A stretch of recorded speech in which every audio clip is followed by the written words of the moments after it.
dalo al pueblo de Dios.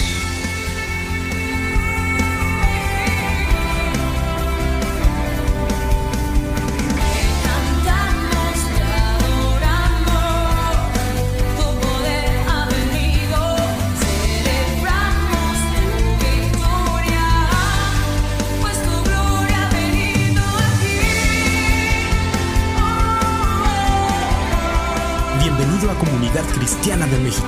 Siéntete en casa, somos tu familia.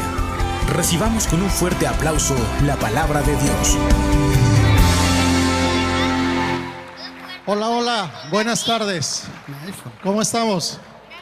Bien, contentos y gozosos de estar aquí. Qué bueno y qué bonito es saludarles de manera presencial. Los que están en casita también, un saludo y un abrazo muy fuerte. Les esperamos muy pronto para que compartan esta bendición de tomar un tiempo, de estar juntos. Qué gusto volver a verles, muchas caras conocidas, otras no, pero también eso es un placer. Gracias. Vamos a ver una palabra el día de hoy, muy padre, muy importante. La gracia activa tu fe.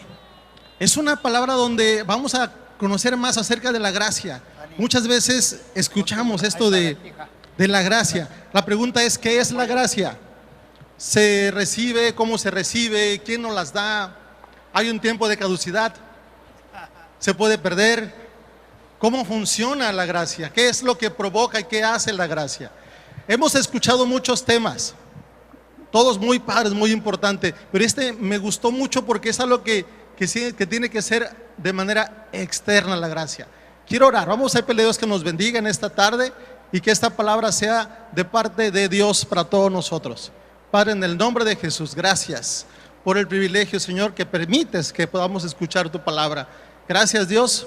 Pedimos que tu Espíritu Santo esté hablando a nosotros, pero sobre todo que podamos caminar en lo que tú nos enseñas el día de hoy. En el nombre de Jesús, amén. Bien, hemos visto muchas veces los temas de fe. ¿Qué es la fe? La certeza de lo que se espera. ¿Qué más? La convicción de lo que no se ve. Y lo escuchamos muchas veces. A veces como que no entendemos bien cómo está eso.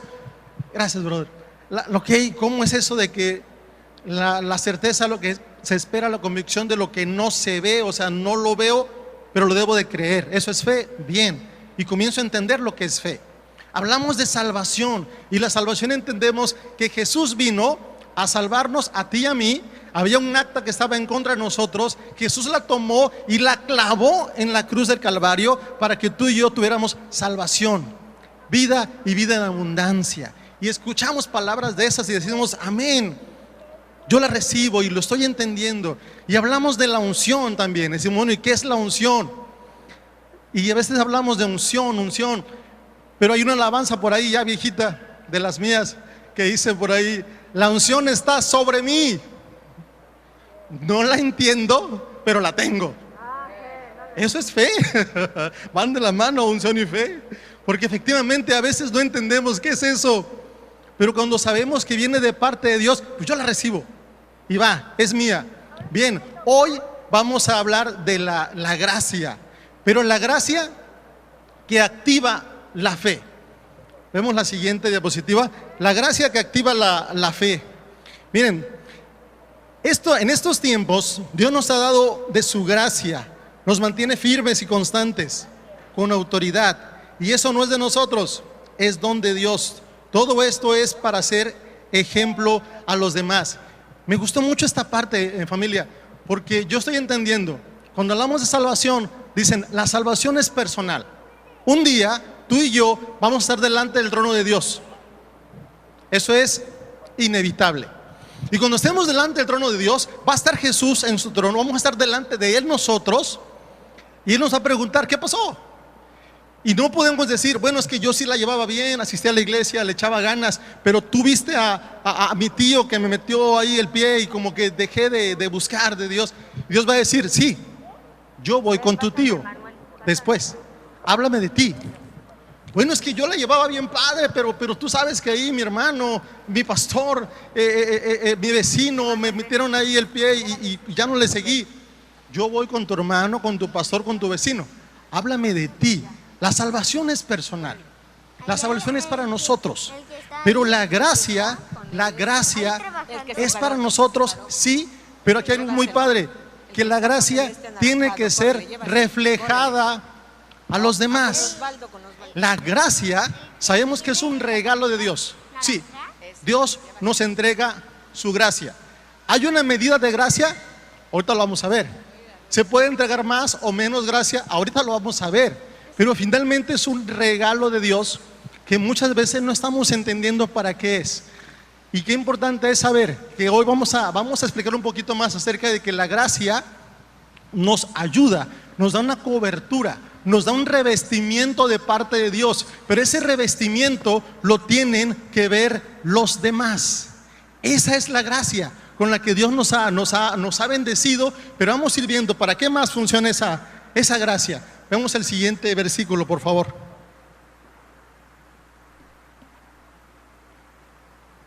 Dice la Biblia en Santiago, dice la palabra, pero Él nos da mayor ayuda con su gracia. Vean esto, mi familia, pero Él nos da mayor ayuda con su gracia.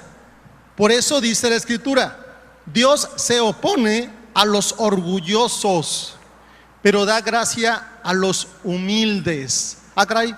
Entonces resulta que aquí hay una situación que hay que verlo detenidamente. Dice, pero Él nos da ayuda, una mayor ayuda. Dios nos está ayudando en todo, siempre. ¿A quiénes? A todos. Dios, que no vaya a haber una confusión, Dios nos ayuda a todos, en parejo, ¿va? Pero dice, con su gracia, lógicamente, nos regala de su gracia, es un regalo de Él, la gracia de Dios. Pero dice, por eso dice la Escritura, Dios se opone a los orgullosos, pero da gracia a los humildes. ¿Cómo está eso? Bien, cuando una persona es orgullosa, la persona que es orgullosa no acepta la gracia. No es que Dios no se la quiera dar, el orgulloso no la está aceptando. ¿Por qué? Porque posiblemente piense, yo no la requiero, yo soy bueno en lo que hago, tengo problemas, sí, pero yo he salido de otras, que no salga de esta, yo puedo con eso y más. Ese orgullo puede impedir que goces de la gracia de Dios. Dice, pero da gracia, da más ayuda a los humildes. ¿Quiénes son los humildes? Los que reconocen que hace falta Dios, los que reconocen que sin Dios no podemos avanzar, los que reconocemos que sin Dios no podemos, no funciona este negocio, no funciona mi familia, no funciona como trabajo, no funciona mi salud y muchos etcétera. Es porque le reconocemos que necesitamos de su gracia. Hay una respuesta que da el apóstol Pedro en la Biblia. ¿A cómo llega esa respuesta? Él va y le preguntan a Pedro y él dice, Señor, ¿a quién podemos ir? ¿A quién podemos ir si solo tú tienes palabras de vida eterna? Eso significa ser humilde. Eso significa responderle a Dios. Solamente tú tienes palabras de vida eterna. ¿A dónde más puedo ir? No hay un lugar que yo encuentre, que yo pueda saber, que me pueda sentir lleno, satisfecho. Miren lo que dice la siguiente parte. Así que sométanse a Dios, resistan al diablo y él huirá de ustedes. Vamos a ver esto, sométanse a Dios. Son consecuencias, vean esto, sométanse a Dios, resistan al diablo y él huirá de ustedes. Vean la siguiente diapositiva, vean la siguiente imagen, dice, esto es una consecuencia. Cuando te sometes a Dios, ¿qué es someterse? Es obediencia. Cuando te sometes a Dios, cuando obedeces, no escuchas la voz del enemigo y entonces no habrá consecuencias de ningún acto. Miren qué tremendo es esto. Dice la Escritura, lo acabamos de leer. Sométanse a Dios, obedece a Dios, obedece a Dios. Resista al diablo. ¿Cómo se resiste al diablo? Obedeciéndole a Dios. ¿Qué pasó con Jesús? Llegó Satanás y le dijo, Jesús, mira todo lo que te voy a mostrar. Todos estos reinos pueden ser tuyos si tan solo postrar o me adoraras. Le dijo, no.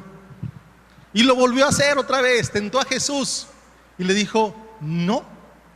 Y volvió a hacerlo, y ya Jesús le contesta: no solamente del pan vivirá el hombre, sino toda palabra que sale de la boca de Dios.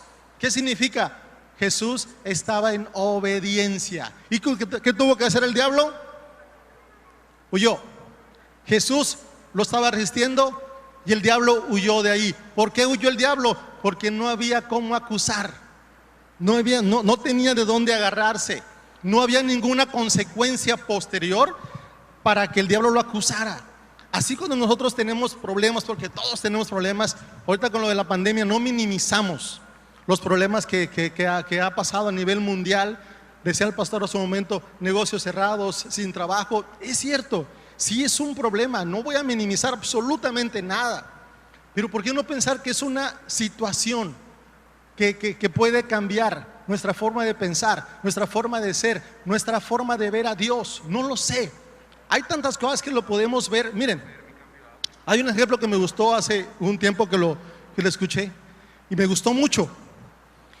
Dice la palabra: pídele a Dios fe y Él te lo va a dar. Y Él te va a dar fe más de lo que tú piensas. Entonces, ¿qué hacemos ahí? Le decimos: Dios, yo ya quiero ser paciente, quiero ser firme. ¡Pling! Y como varita mágica, ¿eres firme? ¿Eres paciente? No. Señor, dame fe, necesito fe para hacer las siguientes cosas. Y como una especie de chasquido de dedos va a ser así. No. Entonces, ¿qué hace Dios para regalarnos fe? Dios nos da una situación para que nuestra fe sea levantada. O sea, cuando le pedimos fe, no nos quejemos de que: Señor, te estoy pidiendo que me saques del atolladero y me metí en otro. Lo que está haciendo Dios es darte una situación en la cual tu fe va a ser levantada, va a ser probada, va a entrar en madurez, va a ser una enseñanza en la cual tu fe va a crecer.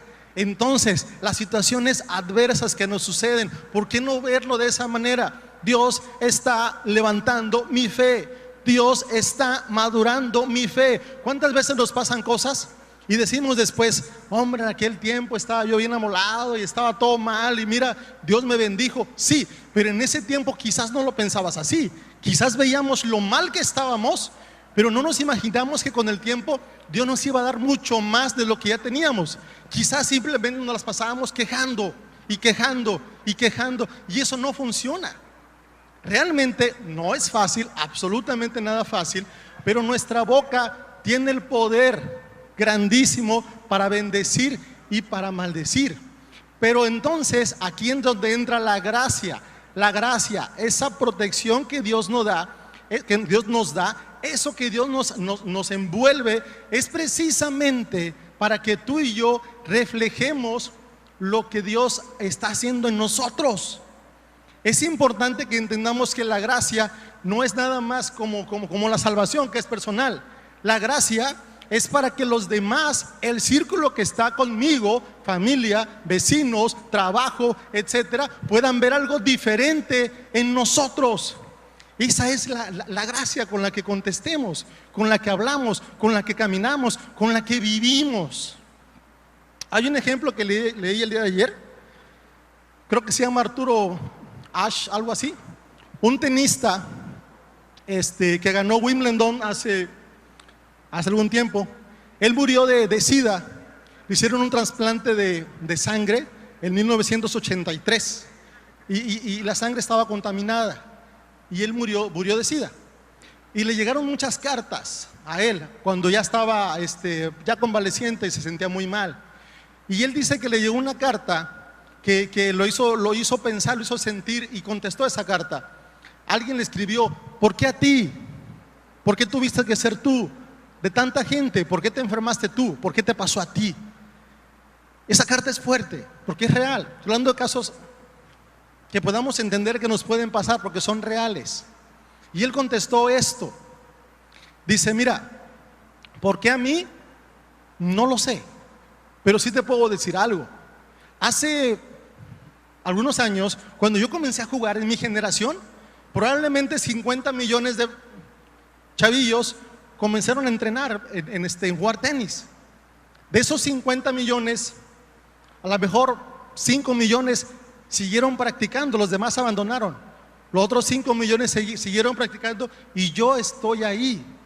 De esos 5 millones, 50,000 jugadores entraron a quizás torneos profesionales. ¿Y sabes qué? Yo estaba ahí. De esos 50,000, 5,000 quizás entraron a torneos de mayor jerarquía en sus países. Yo estaba ahí. De los 5,000, probablemente 500 jugadores ya entraron a torneos a nivel mundial, a Grand Slam. Y de esos 500 yo estaba ahí.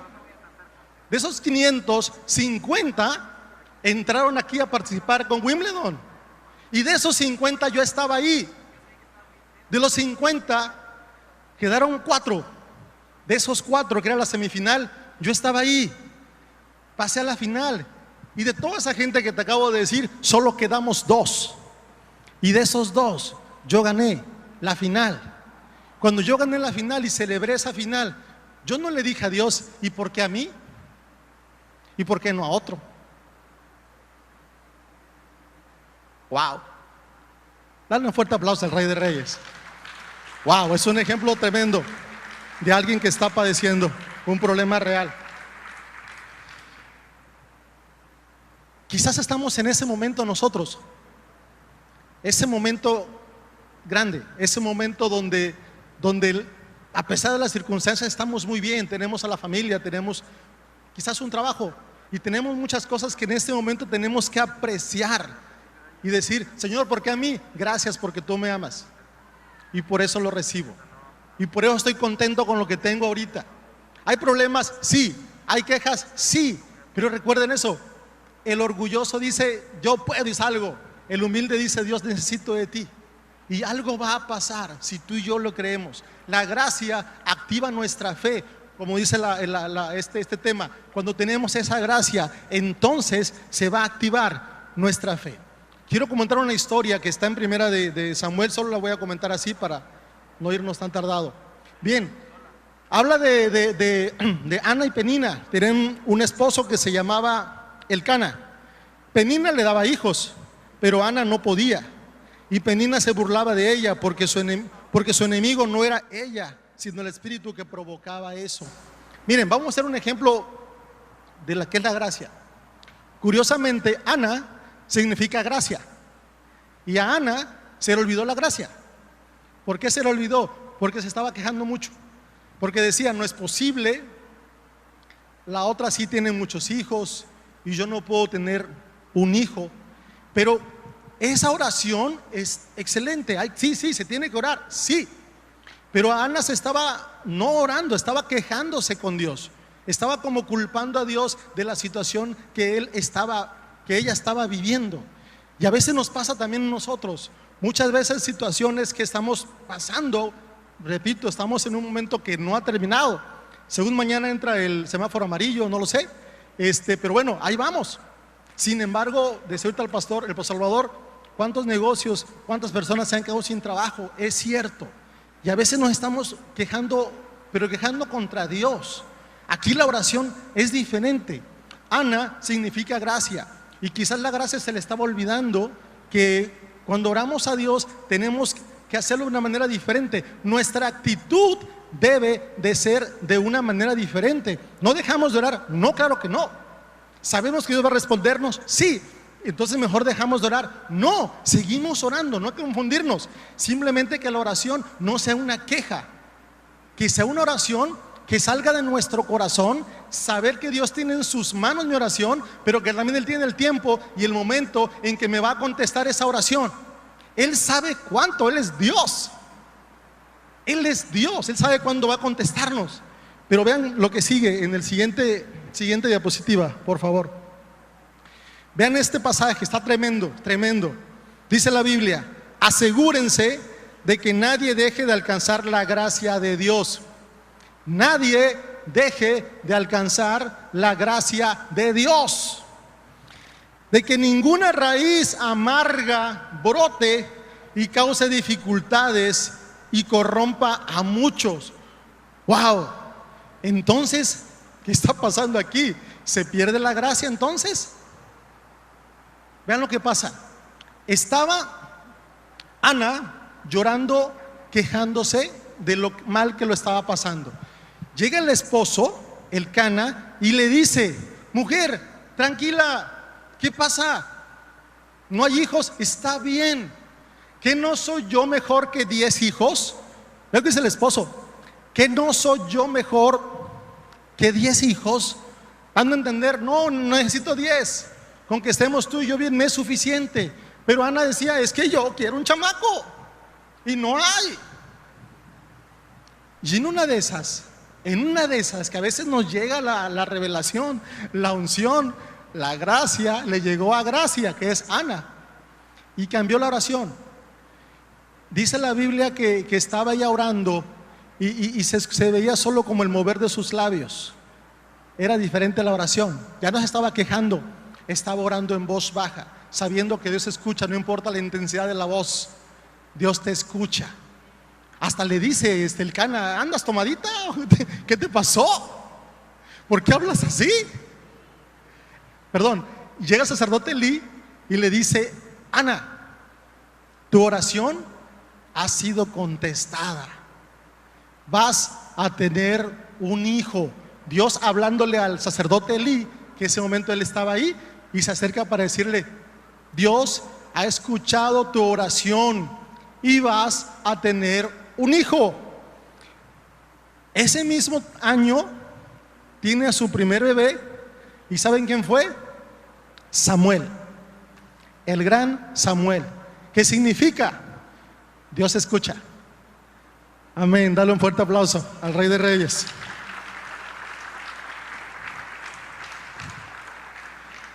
Así es que asegurémonos todos, valga la expresión, de que no brote una raíz de amargura de nuestro corazón.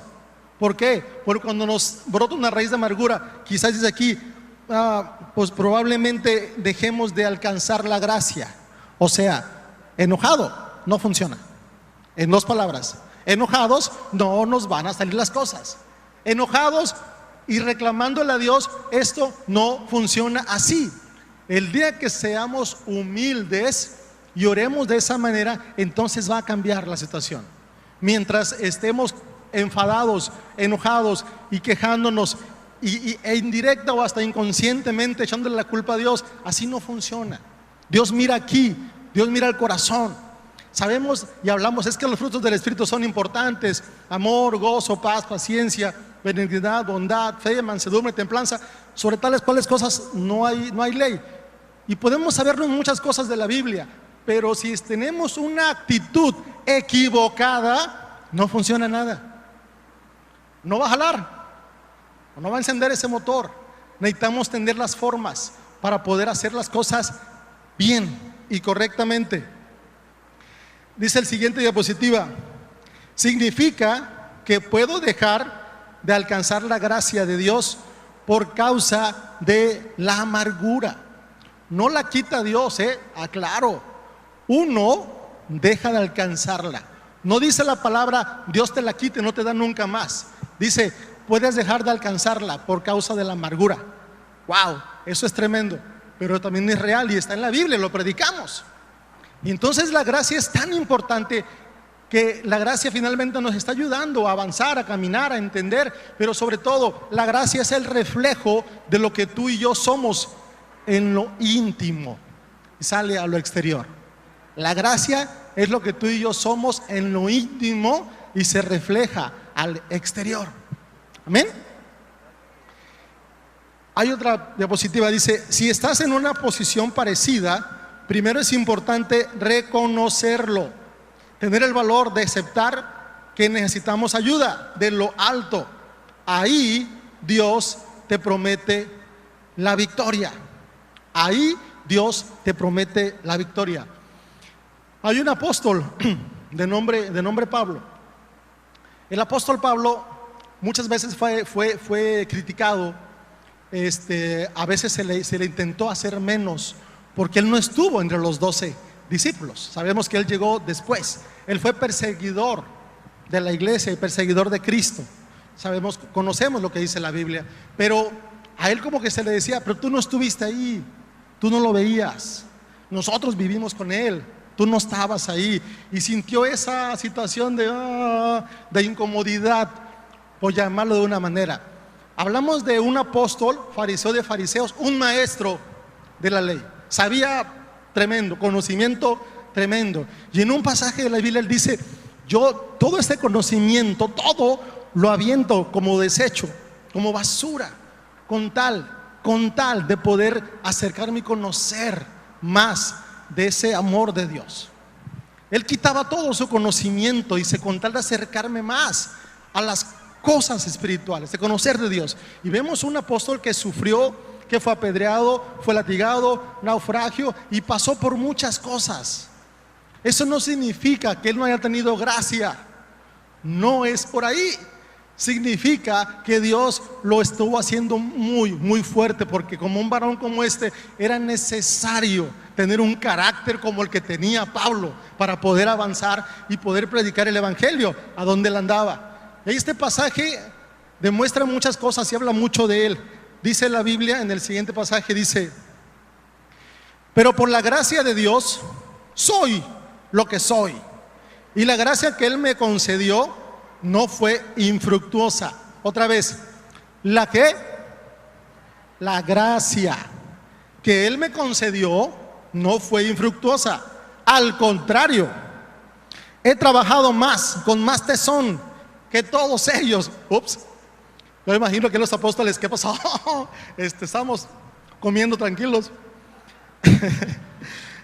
Aunque no yo, sino la gracia de Dios que está conmigo.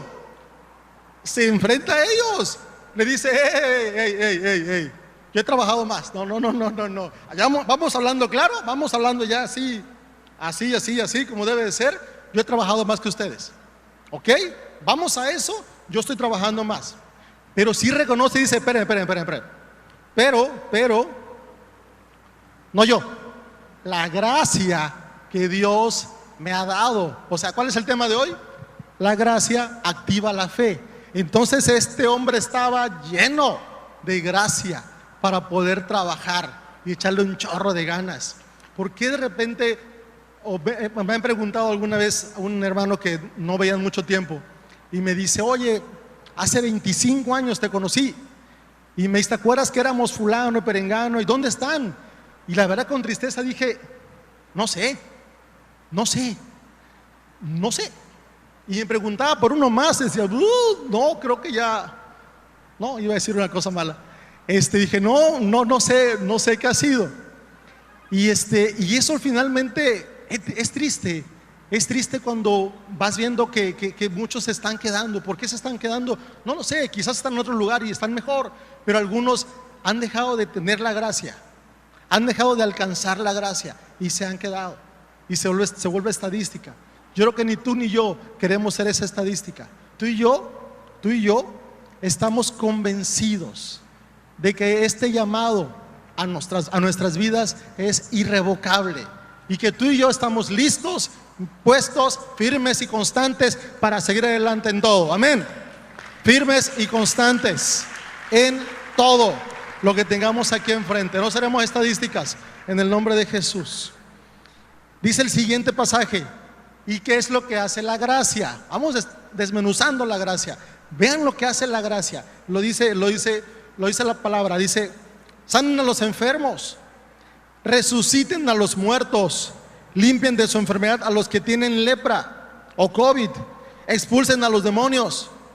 Lo que ustedes recibieron gratis, o sea, otra versión dice de gracia, denlo gratuitamente. Lo que recibiste de gracia, entrégalo también de gracia. Lo que recibiste de gracia, entrégalo también de gracia. Le pido al grupo de alabanza, por favor, que pase. Qué importante es entonces, mis hermanos, cuando podemos reflejar lo que tú y yo tenemos, lo que tú y yo somos a los demás. Eso es importante. La unción está aquí y produce poder. La salvación la tenemos, es personal. La fe, estamos caminando en ella. Es importante la fe, Pero lo que empuja a todo esto es la gracia de Dios. ¿Y qué es la gracia de Dios? Es un regalo. ¿Cómo se obtiene ese regalo? Pidiéndoselo a Dios. ¿De qué manera? Siendo humildes. ¿Y qué hacemos con la gracia? Oramos por la gente. Amén. ¿Y qué hacemos con la gracia? No nos permite faltar. ¿Y qué hacemos con la gracia? Seguimos atendiendo a la gente a través ahorita de redes sociales. Lo seguimos haciendo. ¿Y qué dice la gracia? ¿Y qué hace la gracia? Sigue el grupo de alabanza ensayando con el mismo ahínco, con el mismo entusiasmo. He escuchado muchas veces que dicen, es que como que ya se perdió el primer amor. Yo me acuerdo que antes íbamos a las colonias, yo recuerdo que antes le predicaba a medio mundo, y yo recuerdo, pero eso fue el primer amor. Ahorita como que ya no, ya maduré. No es madurar, estamos dejando de alcanzar la gracia y nos estamos quedando cortos. ¿Por qué? ¿Por qué puede pasar mucho tiempo y tú sigues enamorado de Dios? ¿Por qué sigues buscándole? ¿Por qué sigues apasionado por lo que tú tengas en ese momento? Es porque la gracia la tienes bien agarrada y no la has soltado. Es porque la gracia nos ha permitido que lo que hacemos en lo íntimo se vea reflejado allá afuera. Es la gracia la que nos levanta a ti y a mí. Sabemos que es el amor de Dios, sabemos que Él es todopoderoso, pero ese regalo, gracia, ahora que me dio esta palabra, me dio tantos ejemplos. Pero la gracia, entiendo que activa nuestra fe. Y sin fe es imposible agradar a Dios. Última diapositiva, que es el versículo que, bueno, aquí está resumido, que es el que más me gusta, servidor. Dice la Biblia, firmes y constantes, sabiendo que nuestro trabajo en el Señor no es en vano. No importa lo que pase, no importa los virus, bacterias, problemas, los cocolazos, problemas políticos, lo que estamos pasando, lo que habla Benny todos los miércoles que da miedo. Esas cosas, sí, no, son fuertes. Pero finalmente, si tú y yo tenemos la gracia, nos va a mantener firmes y constantes, creyendo en el Señor a pesar de todo, a pesar de cualquier cosa, siempre. Sabiendo que lo que tú y yo hacemos, hoy tuvimos el servicio en la mañana, unos en los baños, otros en estacionamiento, otros en el gel, otros, esa pequeña, dices tú, pues, es poquito lo que hago para el reino de Dios, es enorme. Estás sirviendo, es un privilegio servirle a Dios. Eso que haces no es en vano. Eso que le compartiste a tu vecino, ese ejemplo que le das a tu hijo, ese trato que tienes con tu esposa, no es en vano. Es que me la vuelven a hacer y me la vuelven a aplicar, y algunos hermanos no llegan. No te me desesperes. Nada es en vano. ¿Y sabes qué? Y nada pasa por alto delante de Dios. Absolutamente nada pasa por alto. Dice la Biblia entonces, mi hermano, firme y constante, sabiendo que nuestro trabajo en el Señor no es en vano. Dale un fuerte aplauso al Rey de Reyes. Amén. Vamos a ponernos en pie y vamos a orar y alabar al Señor. Padre, en el nombre de Cristo, gracias, Señor, por tu palabra hoy. Nos ponemos delante de ti. Gracias porque nos recuerdas, Señor, que todo lo que estamos haciendo aquí, todo lo que hacemos, lo que hablamos, nada es en vano, Señor, tú lo tomas. Señor, gracias por aumentar nuestra fe a través de la gracia. Señor, gracias porque estás con nosotros, nuestra familia, porque nunca nos has dejado solos, porque siempre ha habido un alimento físico y espiritual en nuestras casas. Permite que podamos seguir así, Señor, que podamos cada vez entender más, Señor, estas palabras que hoy escuchamos, pero sobre todo caminar en ellas con toda la confianza de que tú nos amas y deseas lo mejor para nosotros. Gracias por nuestra familia, que estamos unidos Y si hay problemas aún, gracias porque sabemos que nos vas a unir cada vez más. Que esta leve tribulación momentánea produce un más y excelente peso de tu gloria, Señor. En tus manos, Padre, te damos gracias, Padre, en el nombre de Cristo Jesús. Gracias, Padre. Amén. Amén, amén, amén. Adoremos al Señor, hermanos, adoremos. Gracias, Víctor, gracias. Todo lo cambias, Sí, sí. todo lo cambias. Tú arreglas todas las cosas. Con tu voz. Tú estás en control de todo. Mundo transformas, mundo transformas. Tu vida